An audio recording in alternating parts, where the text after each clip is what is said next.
Assalamualaikum warahmatullahi wabarakatuh. Perkenalkan, nama saya Mona Maulisa Irmansyah dengan NIM 642300947. Baik, di sini saya akan menjelaskan tentang mencari return realisasi dan return rata-rata saham A dan saham B. Berdasarkan pada tabel perhitungan berikut, return realisasi dilakukan untuk mengetahui tingkat keuntungan yang diperoleh investor dari perubahan harga saham pada setiap periode tertentu. Return realisasi dihitung menggunakan rumus harga periode sekarang dan harga saham periode sebelumnya. Pada harga saham return realisasi A terdapat 0,0500 di T1 dan di T2 ada di 0,0476, di T3 terdapat negatif 0,0182 dan pada return rata-rata terdapat 2,65% dan di return realisasi B terdapat 0,0500 di T1 dan di T2 terdapat penurunan di negatif 0,0238 dan di T3 ada 0,0732. Di return rata-rata terdapat return realisasi B yaitu 3,31% dan disimpulkan bahwa saham B memberikan tingkat keuntungan rata-rata yang lebih tinggi dibandingkan saham A, yaitu di 3,31% berbanding pada return realisasi A yaitu 2,65%. Dari standar deviasi saham A, yaitu di perhitungan standar deviasi saham A diawali dengan menentukan return realisasi pada setiap periode. Ada di 0,050, 0,0486, di negatif 0,0182 dan probabilitas masing-masing return yaitu di 0,4, 0,2, 0,4. Dan pada ekspresi return, setiap return dikalikan dengan probabilitasnya, yaitu terdapat pada hasil di 0,0200, 0,0092 dan di negatif 0,0073 dan hasil return sebesar 0,02.244. Pada return RI dikurangi ERI menguatirkan hasil selisih tersebut untuk menghilangkan nilai negatif dan selanjutnya dikalikan kembali dengan probabilitas masing-masing. Berdasarkan pada tabel, varian 0 kuadrat 2 sama dengan di 0,0007. Di deviasi standar terdapat pada 14,98%. Pada saham B yaitu RI ada di 0,0500, negatif 0,0238, 0,0732, di probabilitas sebesar ada di 0,4, 0,2 dan 0,4. Di return expectation return di IRI jumlah perhitungan nilai sebesar 0,0448.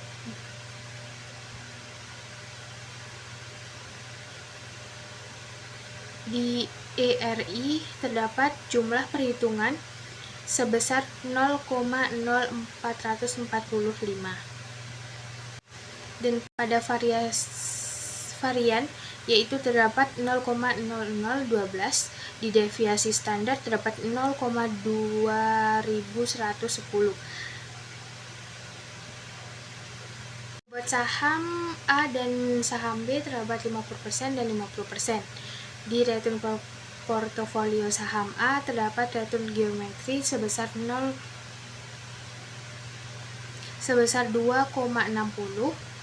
bobot sahamnya yaitu 50. Di saham B, return geometri terdapat 3,23%, di bobot saham terdapat 50%, dan hasilnya yaitu 2,91%.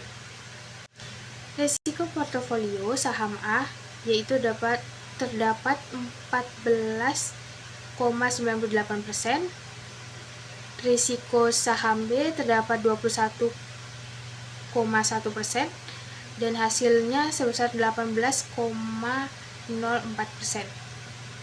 Return saham A ada di 2,60%, di return saham B terdapat 30,23%, return portofolio terdapat 2,91%, resiko saham A terdapat 14,98%, resiko saham B terdapat 21,1%, di resiko portofolio terdapat 18,4%, di beta saham A terdapat 1,2, di beta saham B terdapat 0,8, di beta portofolio 1, di return market per tahun yaitu ada di 10%, di return market per bulan yaitu dapat 1%, risk free per tahun yaitu ada di 4%, di risk free per bulan yaitu ada 0,01.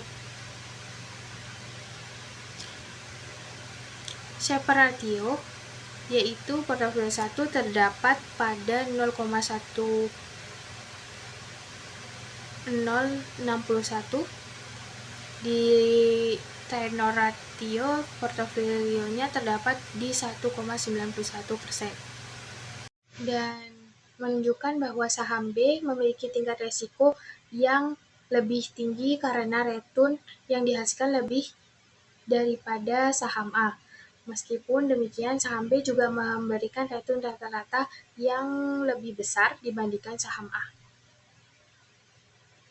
Selanjutnya, saya akan menjelaskan tentang mencari return realisasi dan return rata-rata di saham A, saham B, dan saham C.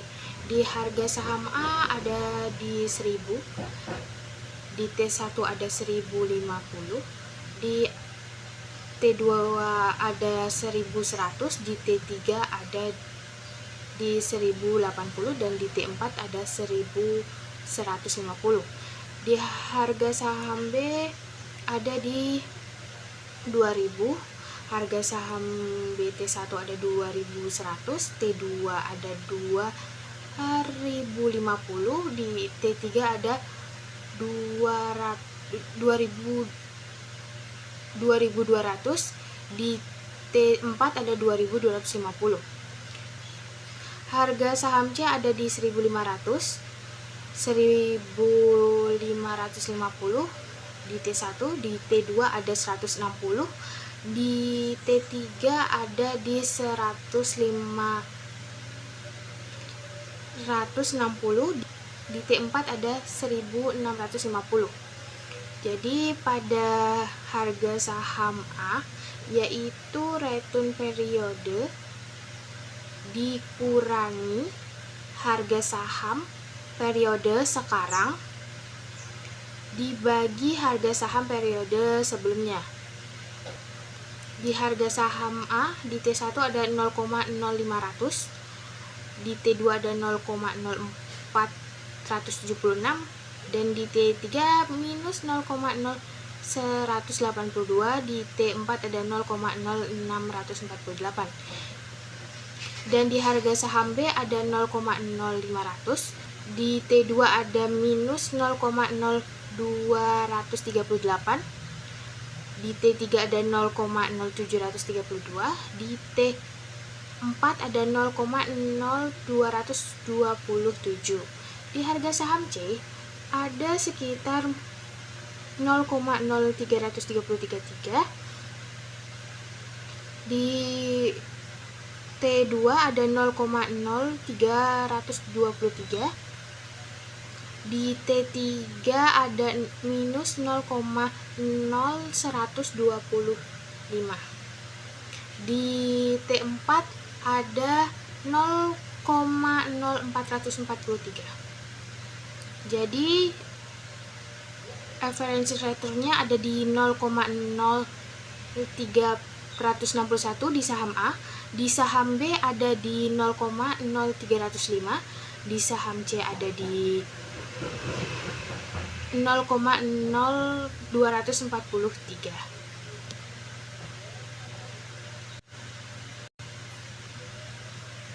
Nah, di sini bahwa saham A memiliki return rata-rata lebih tinggi sehingga memberikan tingkat keuntungan yang sangat besar dibandingkan saham B dan saham C selama periode pengamatan. Di sini saham A memiliki return rata-rata lebih tinggi daripada saham B dan saham C selama periode, sementara saham C memiliki return rata-rata lebih rendah sebesar 0,0243 yang menunjukkan tingkat keuntungan yang relatif lebih rendah. Pada bobot saham A terdapat 50%, di harga saham B terdapat 25%, dan di harga saham C terdapat 25%. Dan total bobot semua adalah 100%. Matriks di sini ada varian 1, kovarian 1 2, kovarian 1 3, kovarian 1 2, kovarian 2, kovarian 2 3, kovarian 1 3, kovarian 2 3, dan varian 3. Resiko terdapat 6,90% dan return terdapat 13,22%. Di resiko ada di 8,43%, di return ada 13,33%. Jadi di sini di portofolio 1 dapat dikatakan paling efisien dari pengelolaan risiko, sedangkan portofolio 3 paling menarik di potensi keuntungannya. Jadi portofolio terbaik tergantung referensi pada referensi investor terhadap risiko dan tingkat return yang diharapkan oleh investor.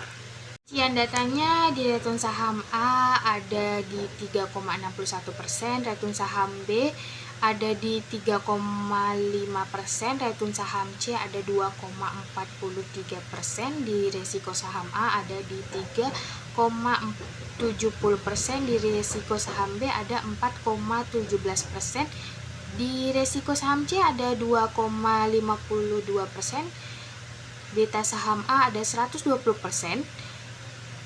beta saham B ada 80%, beta saham C ada di 100%. Return marketnya ada di 10%, risk free-nya ada di 4%. Baik, di Sharpe ratio saham, yaitu kita menggunakan rumus return saham dikurangi tingkat resiko saham dibagi standar deviasi saham. Jadi di saham A ada di 86,46%, di saham B ada di minus 50%, di saham B terjadinya penurunan yaitu minus 5,12%. Di saham C terdapat penurunan juga sebesar minus 62,20%. Yaitu interpretasinya ada di saham A yang memiliki Sharpe ratio tertinggi dan bernilai positif, menunjukkan bahwa return yang dihasilkan mampu mengompensasi risiko yang ditanggung investor. Nah, sedangkan saham B dan saham C memiliki Sharpe ratio negatif karena return yang diperoleh lebih rendah daripada tingkat bebas risiko 4%, sehingga dikurangi kinerja baiknya. Ration saham yaitu kita menggunakan rumus return saham dikurangi risk free rate dibagi dengan beta saham. yaitu di saham A ada di minus 0,33%, di saham B ada di minus 1,8%, di saham C ada di minus 1,57%. Jadi seluruh saham negatif menunjukkan bahwa return yang diperoleh belum mampu memberikan kompensasi yang memadai terhadap resiko pasar yang diukur dengan beta. Tapi di saham A memiliki nilai tenor yang terbaik karena mendekati dengan 0 dibandingkan saham lainnya. Ration saham yaitu kita menggunakan rumus Jensen Alpha sama dengan return saham dikurangi dengan risk free rate yang ditambah dengan beta saham, terus dikurangi dengan return pasar dikurangi dengan risk free rate-nya. Jadi nilai saham A ada di minus 7,50%, di saham B ada di minus 5,75%, di saham C ada di minus 7,57%.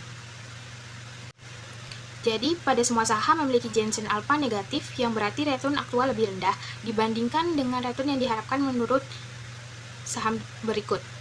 Terus di nilai B ada nilai yang tertinggi yang mendekati dengan 0 sehingga kinerja relatif lebih baik dibandingkan saham A dan saham C.